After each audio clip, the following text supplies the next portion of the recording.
What's up guys, I'm Scott and I'm here with FudgeMuppet's latest and most anticipated build. Drumroll please. Oh my god, I feel so stupid. God, what was I even saying? Sorry, the Pathfinder. This build is purely a FudgeMuppet original. It's been highly requested and absolutely dominated the voting from you guys. Now, just on a side note, our voting system will also be down on Facebook now, so we'll leave the link in the description and you can go like our page, see sneak peeks and vote for next week's build.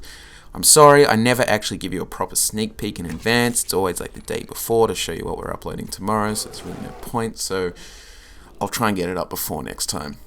Now, without further ado, we present the Pathfinder. Now, this build is a sort of tracker, forest exploring build who lives off the land and she hunts within reason, killing only what is necessary for her survival. The Pathfinder is also not a huge fan of hunters who poach game to make money from things such as tusks and antlers, and therefore you may feel inclined to uphold some justice when you see them. Now, as you've noticed, we're using a very charming wood elf for this build and thought we'd share some facts about wood elves which will help you roleplay the build. Okay, as you know, the wood elves or Bosma are the elven people of the forest-covered province of Valenwood. They live in harmony with the land and are extremely nimble and agile compared to their other elves, making them well suited to professions such as hunting and scouting, which is exactly what this build excels at. They are also renowned for being the best archers in all of Tamriel, and are religiously carnivores and cannibalistic, explaining the need to hunt animals.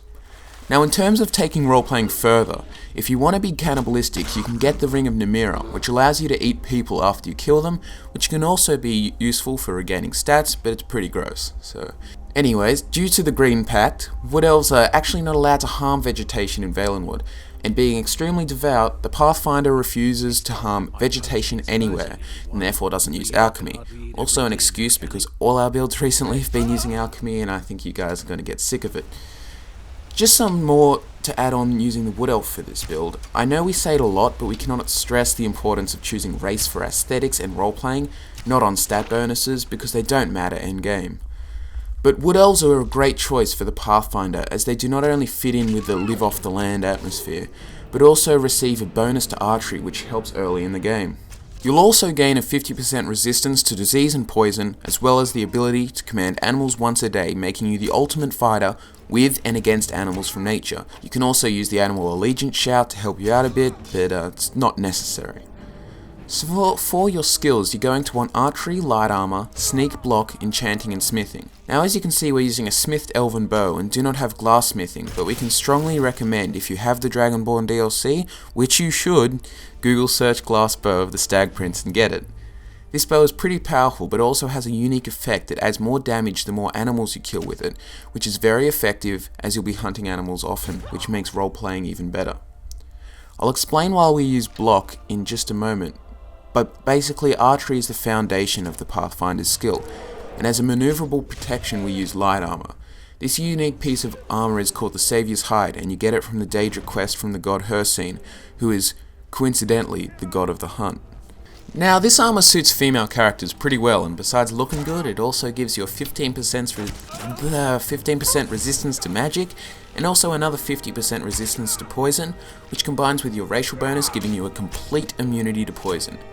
We're also using fur armor and boots to fit in with the style of the Saviour's Hide, and fitting in with the Forest Explorer tracker thingy theme forest.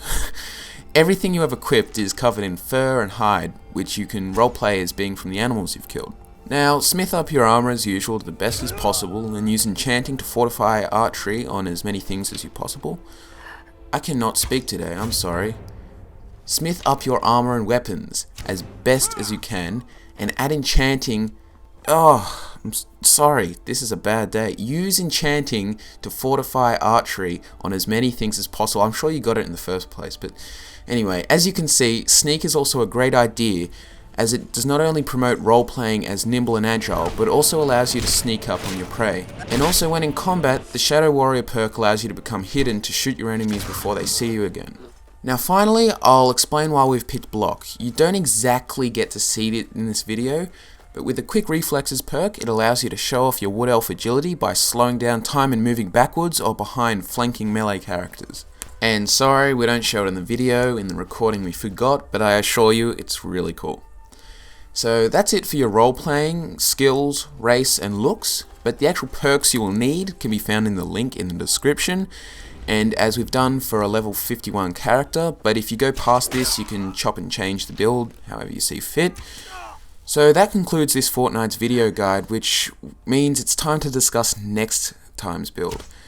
Our candidates are the Pirate, who will be a very charming female redguard, the Samurai, who will be a horseback archer and bladesman, and finally, our infamously unpopular build, it's the Beggar.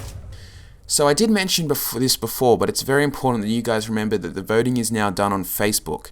So click the link in the description or click the logo in the bottom right hand corner of our cover photo and like our page for sneak peeks of future builds, and also so you guys can vote on your choice for next fortnight. If you enjoyed the video and haven't already subscribed, we'd love it if you did, and as always we're really happy with all the feedback we've been getting, and maybe our next video might be out a week earlier. I'm sorry for my inability to speak properly today, but once again, a huge thank you to our loyal fans. Keep playing Skyrim and we'll see you next time.